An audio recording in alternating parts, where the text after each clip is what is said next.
Assalomu alaykum, hurmatli brifing ishtirokchilari.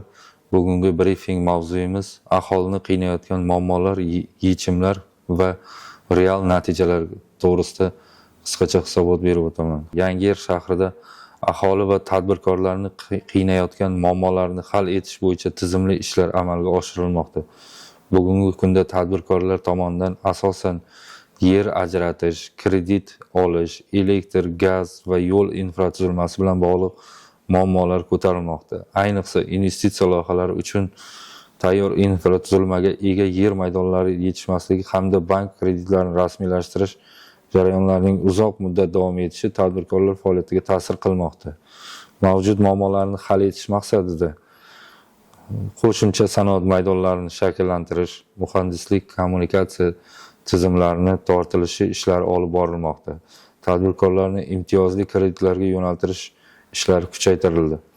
Elektr ta'minotini yaxshilash, yangi transformator va tarmoqlar o'rnatilmoqda. Ko'rilgan choralar natijasida 2025-yilda 219 million dollar xorijiy investitsiyalar o'zlashtirildi. 1557 nafar aholining bandligi ta'minlandi. Ishsizlik darajasi 3,1% ga pasaytirildi. Shaharda yangi sanoat va xizmat ko'rsatish loyihalari ishga tushirildi. Kelgusida tadbirkorlar uchun yer ajratish jarayonlarini soddalashtirish, infratuzilmani yanada yaxshilash, moliyaviy qo'llab-quvvatlashni kengaytirish ustuvor vazifalardan biri bo'lib qoladi.